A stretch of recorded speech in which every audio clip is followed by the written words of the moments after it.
Hello and welcome to the Greatest Games podcast brought to you by 816 Basketball.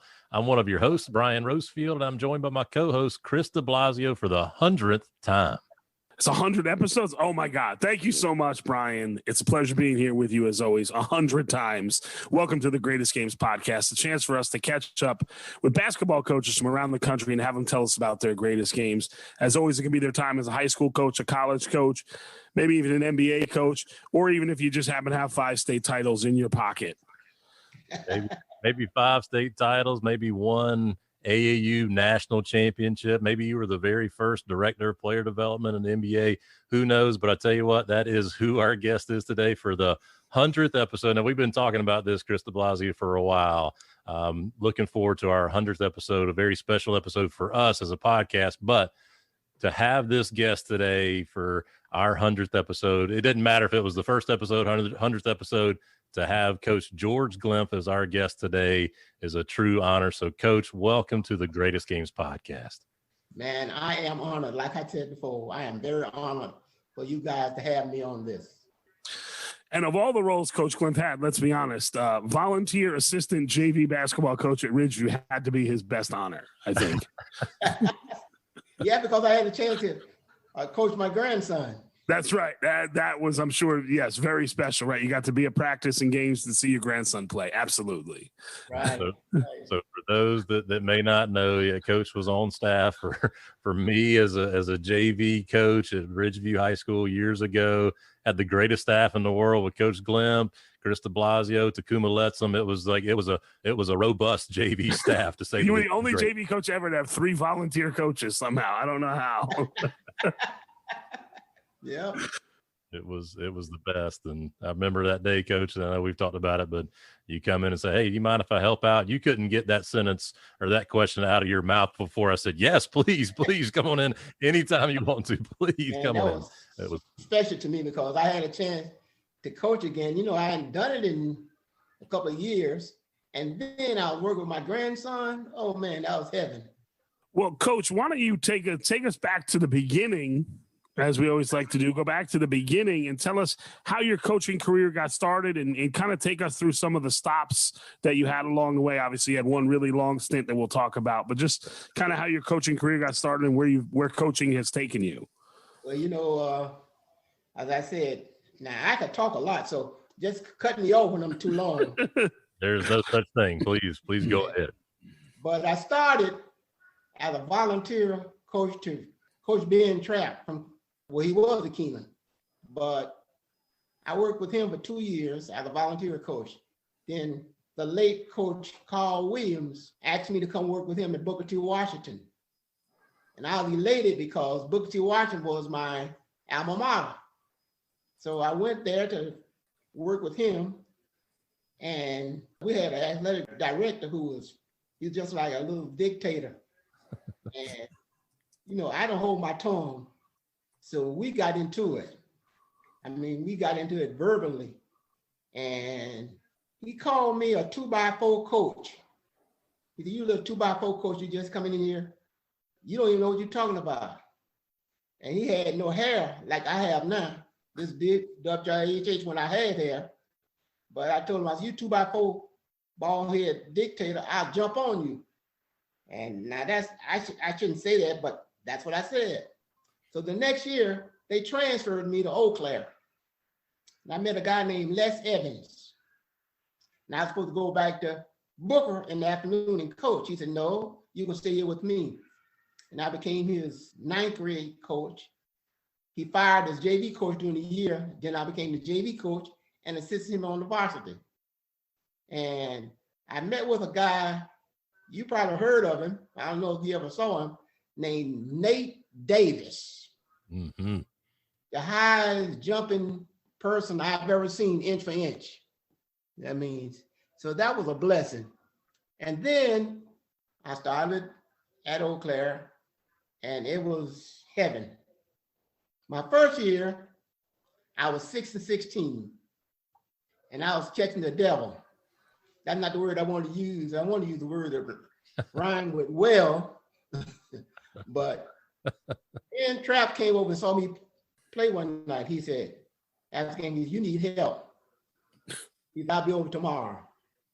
And he came over, and that was this dynasty started when Ben Trap came over.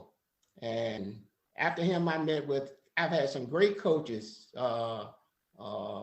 Coach Louis Drill, Junior Lowry, Coach Gerald Kelly, and they always just came right in and helped me. And man, we started a dynasty over there. And I'm not bragging, but we were PDG pretty darn good, you know.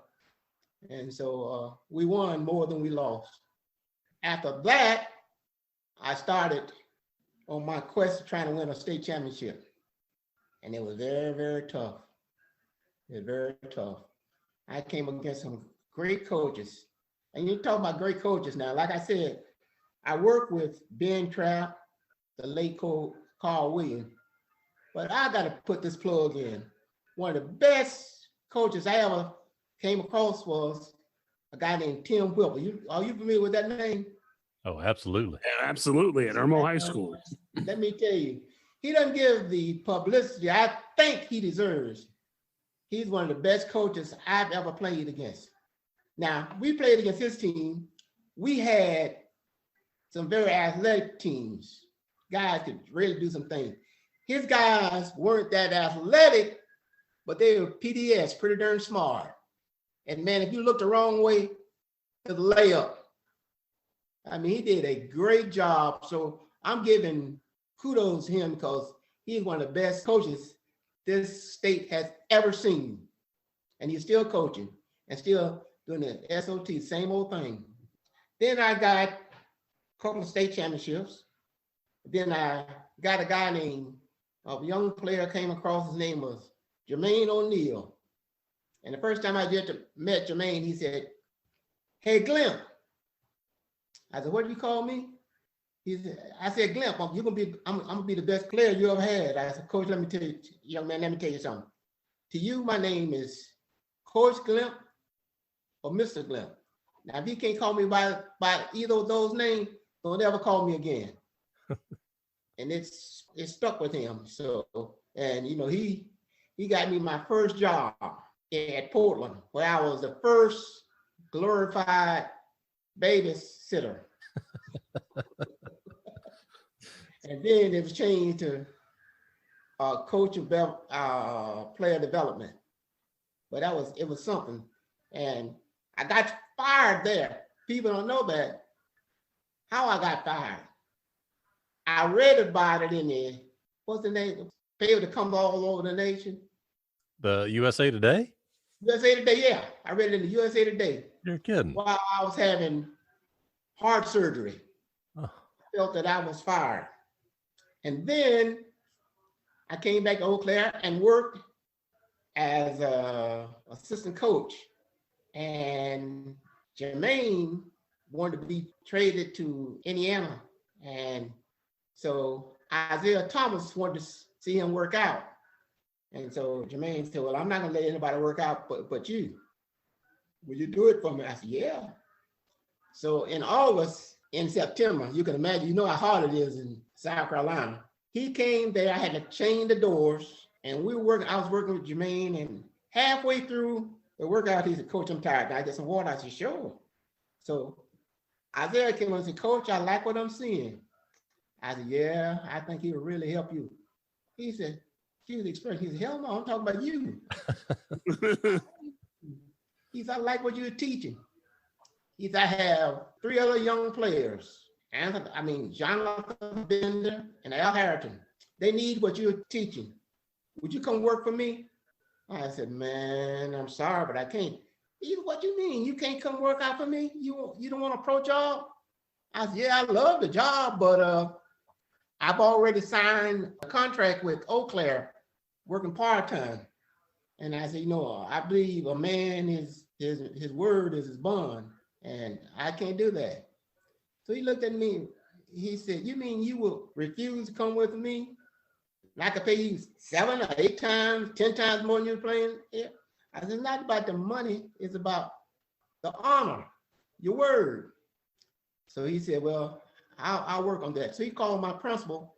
And what I did my first year at Indiana, I would work 3 weeks with the Pacers and then come back and work a year at Eau Claire.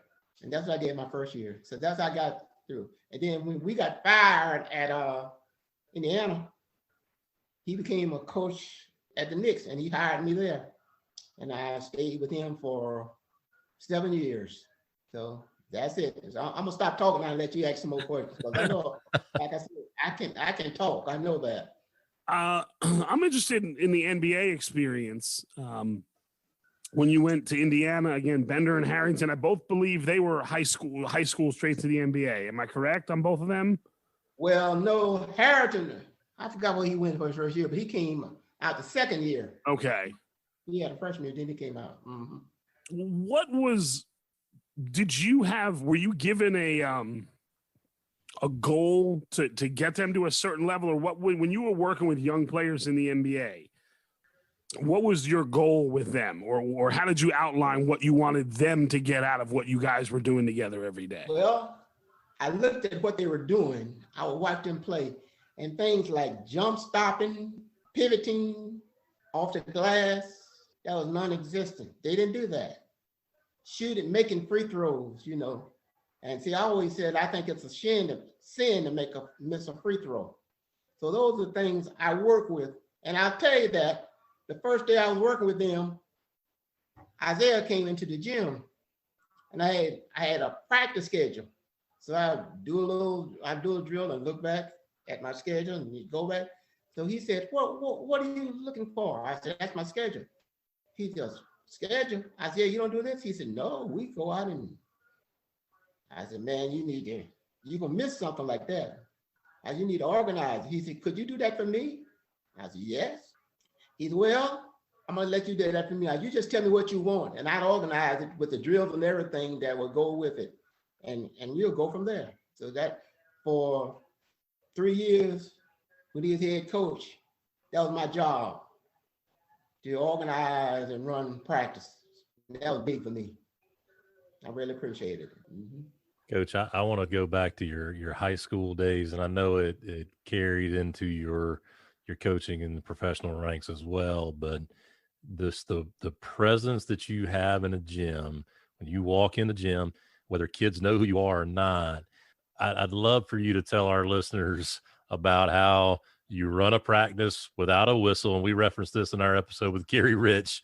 I was blown away by you. You never yell and scream. You never blow your whistle. You just tell them just to stop, and everybody stops. And if they don't, it's just, there's some consequences. So I'd love for you to tell about those consequences and just kind of how you approached coaching the game at the high school level, at least at the high school. When I first started, I had a whistle, and I told them, I said, now when my whistle blows, I want everybody to freeze. Now, if you don't worry about it, because then you can do 5 fingertip push-ups. So that's where it started. And so if you would come to my practice, well, you know, when I was with you, all I would say is stop, hold, and everybody would freeze. Because I believe that if I'm trying to teach something and you're moving, you know, you're not paying attention. And I might want to show you a move you just made that was wrong, but if you move, I can't show you that. So that's what I really worked on. Stop when you heard my voice, or stop when I had a whistle. And that was consequences. 5 fingertip push-ups. They said, well, why fingertips? Because if you do fingertips, you can make your wrist strong. So that's what that was about. Mm-hmm. And there's so much I love about that. And when I first started coaching, I was mirroring anything that I saw on a movie or how I was coached in high school. So I was yelling and screaming and ranting and raving. And then by year, I guess 8 or 9 or so, to be able to work with you, I'd finally calmed down a little bit and realized that I don't have to scream to get my point across. but just in the days, in the day and age now, but also for me, like, I don't like being yelled at. I don't like being screamed at. And those kids, when you would say stop, I just remember a couple of them would take one extra step, and they were like almost going too fast. They take one extra step, and they wouldn't argue. They would start doing the push-ups before you would even see them. Like, oh, okay, let me just do the push-ups, because they just knew what the expectation was. It was nothing put on about it. I just thought it was just a healthy, calm, stern, and disciplined way to coach, and it was transformational for me to be able to see that, man. And another thing that I did, I sat on the bench, and there was a space next to me, and I referred that to the hot seat. Now, when a kid came out of the game, they had to sit next to me, and I might be jumping all over them, but I would never look at them. I would look straight at the court, because I didn't want that kid to be embarrassed that the coach is getting over me. I never look at it. One game, I know you remember Joe Ritt. Absolutely. Well, I had a point guard named Junior Lowry. And Junior threw a lob to Joe. We were up by 20 points. And I call that hot dogging. Nothing like that. So Joe missed a pass. And when the buzzer started, Junior knew where to come. He came right, but instead of sitting next to me, he sit on the other end. So I was getting PDH, pretty darn hot. And I said, Junior, I called him 2 or 3 times, so he didn't acknowledge me. So I said, Junior, come here. And so he still didn't acknowledge me. And so the beautiful bride has entered in. How are you? That's good. So Junior did not come. So when the game was over, we went in the dressing room, and he came in. I said, wait a minute, where you going? He said, I said, no, don't come in my dressing room. I was going in the hallway. I said, I take my uniform off and put it on the floor. Then I threw his clothes in the hallway. So he got dressed in there. I said, then you can't come back with the team. You're going back with girls. We got back to Eau Claire, and I wouldn't even let him in the dressing room at home. I just stayed right there, and I threw his clothes out to him, and he had to get dressed. And so he went home, and his mama asked what happened. And he said, Coach put me on the team. And she said, he what? And he loved to tell the story. And then his mama called me and said, Coach, he would be there the first thing in the morning, he and I. So he came back, apologized. And, I said, well, maybe I was wrong too for doing what I did. But he apologized. And now he's one of my best friends. Okay? Now, I say, I have some people who I think of it as my sons. My name of Kerry Rich. He didn't come to Eau Claire, but man, he takes care of me. James Prick Brown, Danny Pearson, and Thaddeus Delaney. Not well, I speak those guys because they had no fathers. Okay, that's why I refer to them. Prue Abrams, he runs the camp here, Cooperology. And there are many more, but I named those guys because I remember them because they didn't have fathers. Jermaine O'Neal, had no fathers. So, they looked at me, and I really took care of them. Coach, that's amazing, because I was waiting to ask this question about your role as a father figure with the kids you coach, because back when I was working with Brian and you would be there, you talked a lot about that, about the kids at your school. A lot of them, from lower income backgrounds, maybe didn't have fathers. And you talked about how every day they had to come see you and say hello. Right. I believe you had a rule. Yeah. Yeah, they had to come to me because we had homeroom. So instead of homeroom, they came to me. And what I noticed, when I said, good morning, if they couldn't look me in the eyes, look down, then that meant something happened that night, So I said, well, I can't get on this kid today. I got to really be careful with him because he's going through it already. And I think as coaches, it's important, it's imperative that you speak to them every day and just to see the reaction. And if it's something that's negative or you think it's negative, that he had a hard day, a night before. So you got to be careful with what you say to them. And that helped me a lot. Yeah, I think that's so true. Walking around at my practice when the kids first get there and they're shooting around or we're starting to stretch. Yeah, I don't necessarily go up to every kid, but I'll say, hey, John, how you doing today? What's going on? You have a good day at school? Just kind of pick and choose kids kind of randomly here and there and ask how they're doing right and to kind of see their reaction and see, I think you can tell by how they react to you if they're having a bad day. And it could be anything. It could be they're not feeling well. It could be, Right. their girlfriend broke up with them, whatever it is. But yeah, I think that's very important. Absolutely. Yeah, I really did that. And, it helped. Something else I did. Every Friday, I had grades sheets. The kids had to bring their sheets back to me, what they did that week. And the teachers really liked that because they had no D or F's on that sheet. And some of them tried to get slick. So, Coach, I don't have my sheet. I said, what happened to it? I lost it. I said, okay, that's all right. Now, what you better do before the end of the day, you better draw another one just like the one I gave you. Okay? So that stopped that. But Joe Rich used to call it D company and F troop. And if you did that, you had to run after the game, after practice, but it helped a lot, helped with the discipline around the school.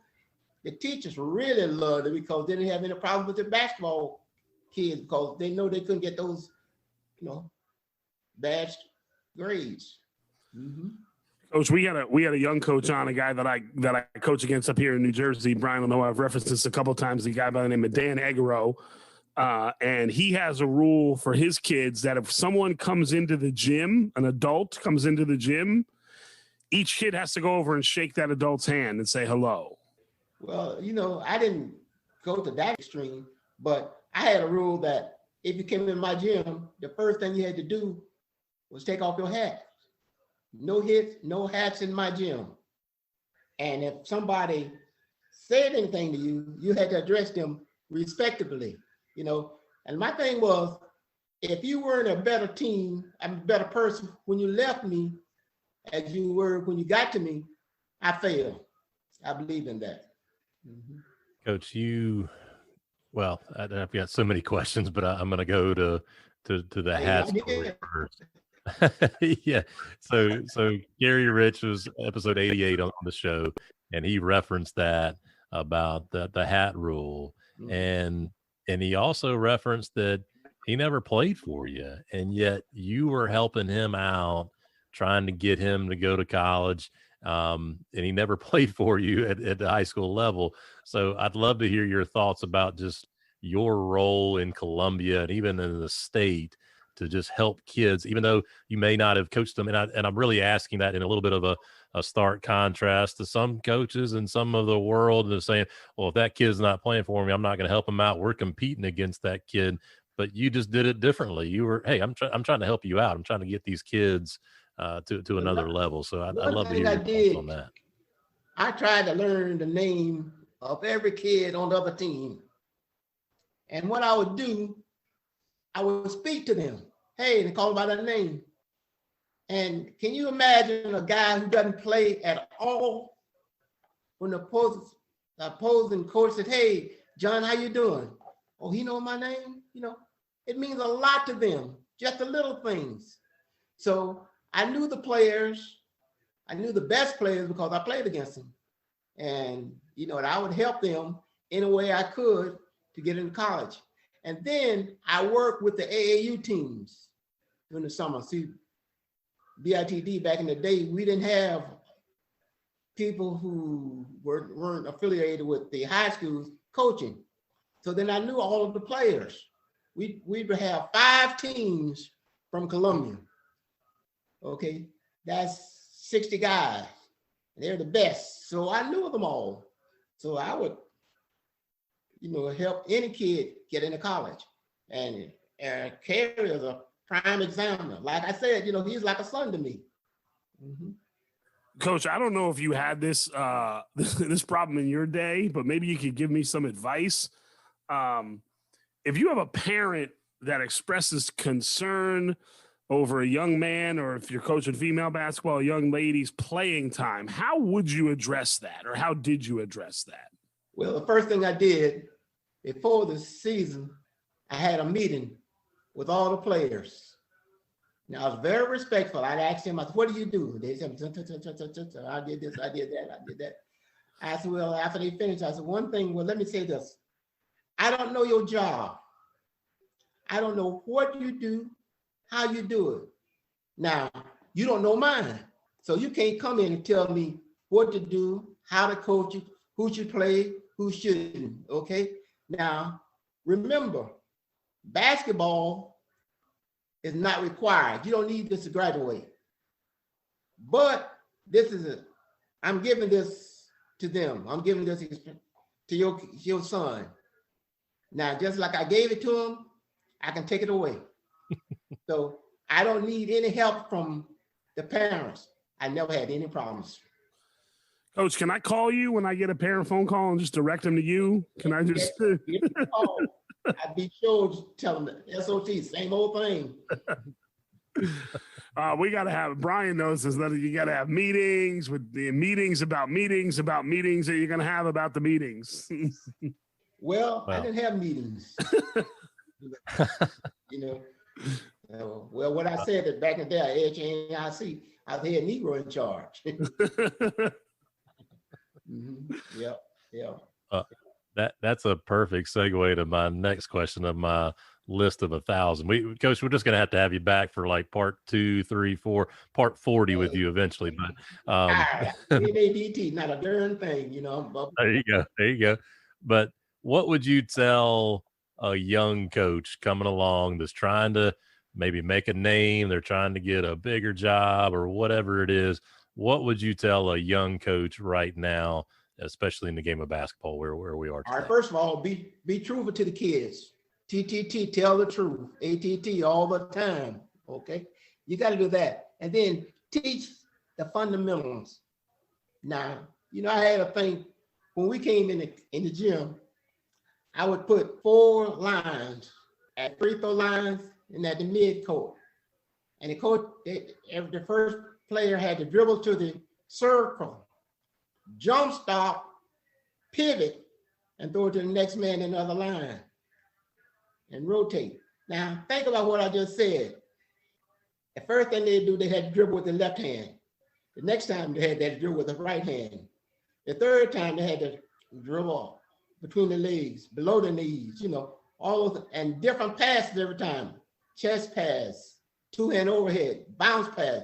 So in about 10 minutes, you can get through all those fundamentals. So what you're doing, you're getting through your fundamentals and you are expedite your time. And, you just be truthful with them. Now, I had 2 offenses my entire year at Eau Claire.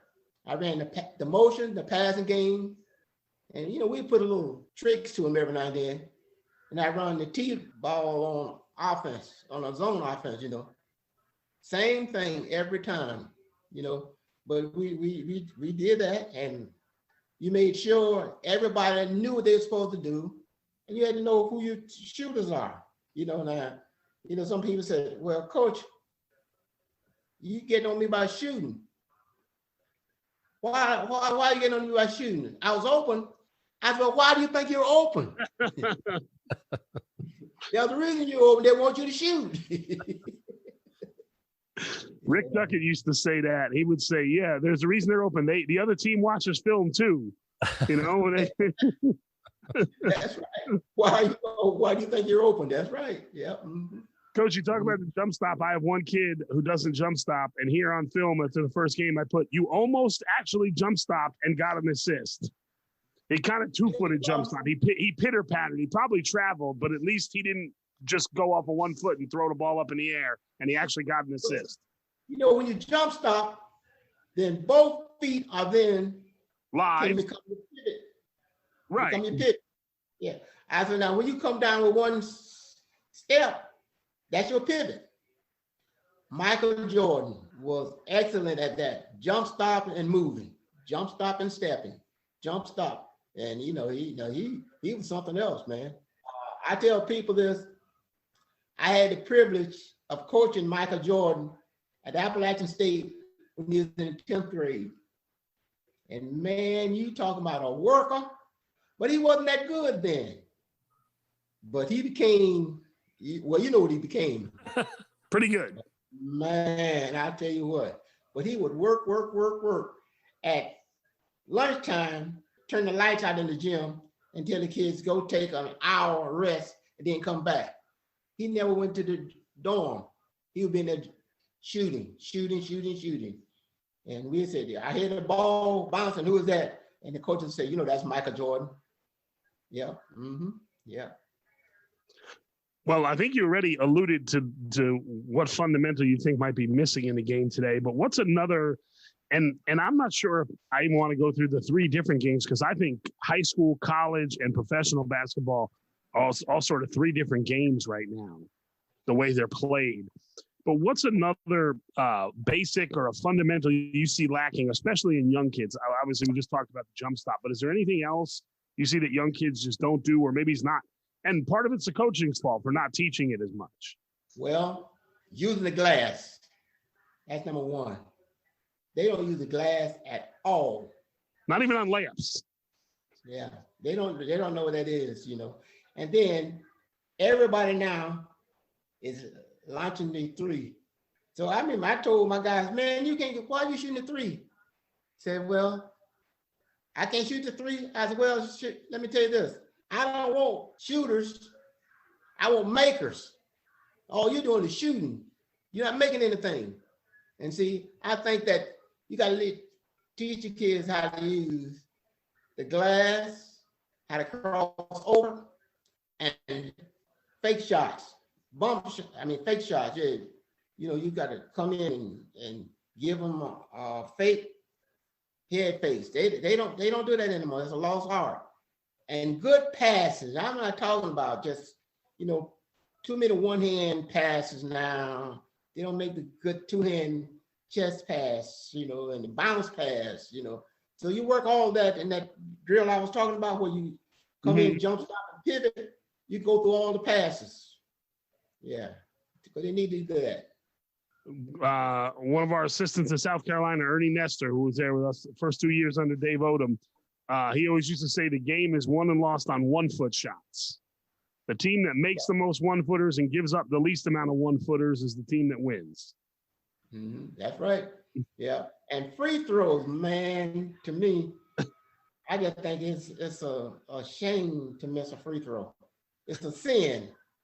Sin. Just kids don't concentrate, So I had a little drill when I was with the pros. Is St. Peter keeping the free throw percentage up there in heaven? Does he have a little chart with everyone's free throw percentage? Now, what I would do, I would have them to stand inside the lane. Okay. Now, so I want you to shoot right over the rim and make 5 in a row. Then you can move. But now the 5 in a row got to be in. Nothing but net. If it touch anything, you can't move. And boy, they'll be struggling. But what they'll be doing, they couldn't make all net, but they're making shots. And that was the thing. I didn't care about them really making all nets. I wanted them to make shots. So, and hold your follow through. It seems like I'm bragging, but I could shoot the ball. I could really shoot. And I would teach my kids to shoot like me. Hold that follow through, get the spin on it, and keep the elbow in, little things like that. Shoot, and it would help. Yeah. I can certainly confirm that you can shoot the basketball. You get out there during those JV practices when Trent and everybody running around, you can shoot the basketball, and you can bowl a bowling ball as well. Maybe we can talk about that next time too. But Coach, you've been a part of a lot of games, a lot of wins, state championships, national championships. Is there one game or a couple of games that really stand out as just some of the greatest games that you really have ever been a part of? My first state championship. I had coached 14 years and had been close, PDC, pretty darn close, but never won. But my first one, a year before, my entire starting team graduated. And these are the no-name kids. And man, they came in and believed in everything we taught. And we won it. And I had a kid, you might remember his name, Bynum. Terry Bynum. You remember that name? He came to USC for 1 year. And then his sister died tragically, and it just tore him apart. But he made 9 straight points when we were down 1, and we went up by 8. And then in the last half, we made 14 consecutive free throws to win the game, all by different players. But we just didn't miss free throws. Now that was one. And the second one, we beat Archbishop Malloy. Oh yeah, for the beach ball when they had Kenny Anderson. He was very good in high school. Very good. He was very good every way he played. And I had a guy named Barry Manning. Okay, Barry was an excellent ball player. Yeah, well, Barry ended up the MVP of the tournament, and he won the slam dunk contest. But nobody said we could win that game because we pressed man to man the whole game. And they said, well, you can't press Kenny Anderson. I said, well, that's the only way we know how to play. So and what we would do, we would run him one way, and then we'd trap him and made him pass the ball. We made him a passer. So, I noticed that anybody who loves to spin, we'd step on that side and make them spin. We wanted them to spin. Then we'll jump them.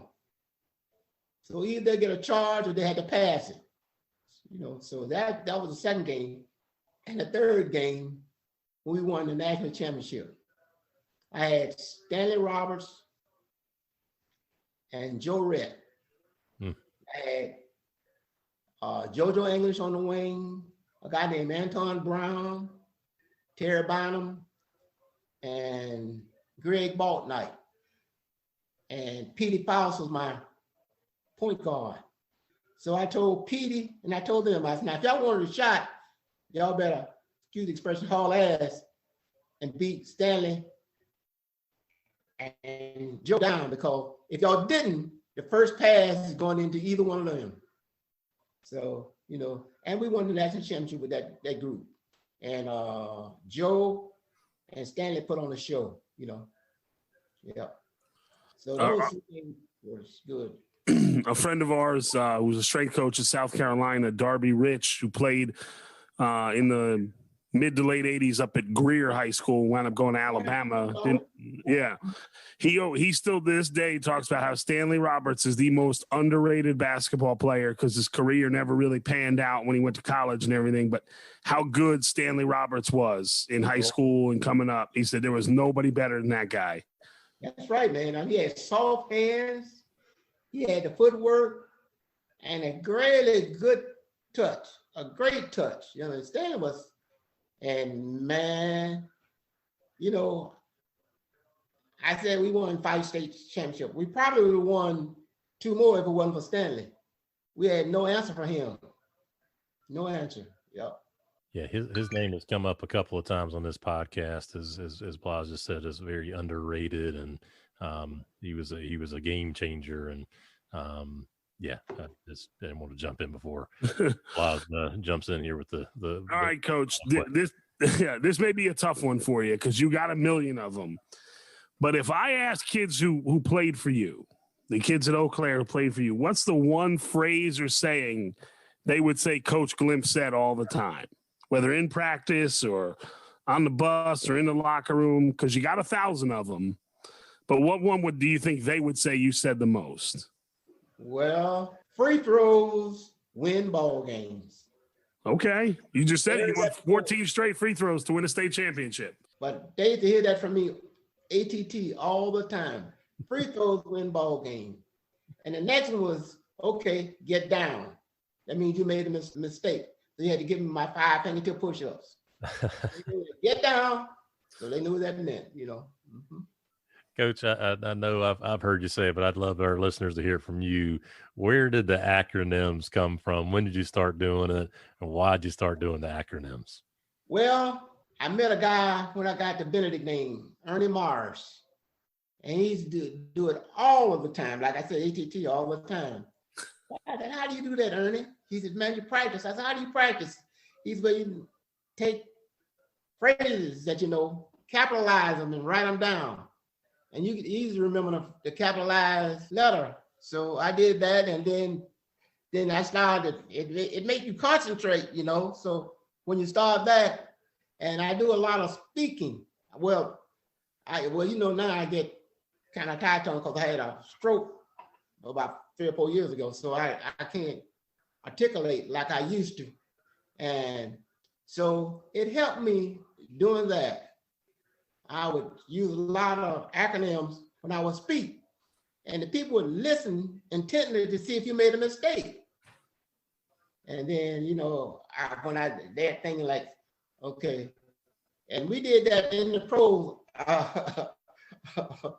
Isaiah used to say sometimes SOT. When we run a play, that meant same old thing. he used that. And Nate Robinson, you remember Nate Robinson? Yeah, absolutely. Yeah. Well, Nate used to sit next to me, and I would use my acronym, and Nate would say, MMOPPPoo. I said, what do you mean, Nate? Let's get on. He just say anything he didn't make it. So for the kids, like, Nate, what you got for that one? He'd come with something crazy, you know, but didn't, you know, but I remember one game, Stephon Marbury put on this tennis, TYT, take your time. And some of the kids started calling me TYT. Yeah. Mm-hmm. Yep. I've loved. Coach, I'm usually 30. It usually takes me about 30 seconds to figure out if you were right. And I know you're always right on them, but by then you've moved on. And I'm like, I couldn't even call you out on it because I'm like, TYT, take you. Okay, yeah, he's right. It's a great technique just to help people listen and help me listen.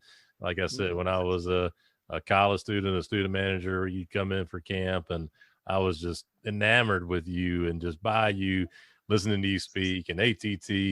And I was telling the Blas before you got here pre-show about KYP. It's on my board at Ridgeview, and coaches come in and they struggle about how am I doing. Just know your personnel, KYP. Like you got to know who you're dealing with, you know. Yeah, that's right. Yeah. KYR, know your role. Everybody plays a role, and so it's a beautiful thing. And Coach, we've taken up a good roughly an hour for this one here, and I mean it. We'll wait a couple of weeks, couple of months. We'll have you back and do part 2 because there's so many questions for you. I am honored to be here, and I appreciate the questions, and I hope I could help somebody who helped me by saying some of the things I said. Some of them might be CAH, crazy as hell, but TWAD, that's what I did. That's right. Rose, we're going to have a CATCE, Coach and the Captain episode. There you go. That's right. We'll get Coach Glymph, we'll get Carrie Rich on, and we'll just we'll just say hello and let the two of them talk. Yeah, man, I love that. Yeah, a lot. Yep. And man, thank you guys for even thinking about me. Well, absolutely, Coach. Coach, we think about you a lot. We reference you a lot. There are several coaches that we reference a bunch on this show, and like I was telling you, I reference you a lot at Ridgeview. Is you, Rick Duckett. There's a lot of guys that have been really good to both of us and really good to the game. And we can't thank you enough. This has been awesome. And like I said, we'll do it again. We'll talk. Well, thank you. Anytime. All right, Coach. Well, I'll be ready. Yes, sir. We'll have you back, and we'll go ahead and wrap this one up for my co-host, Chris de Blasio. I'm Brian Rosefield, and thank you for listening to the 100th episode of The Greatest Games.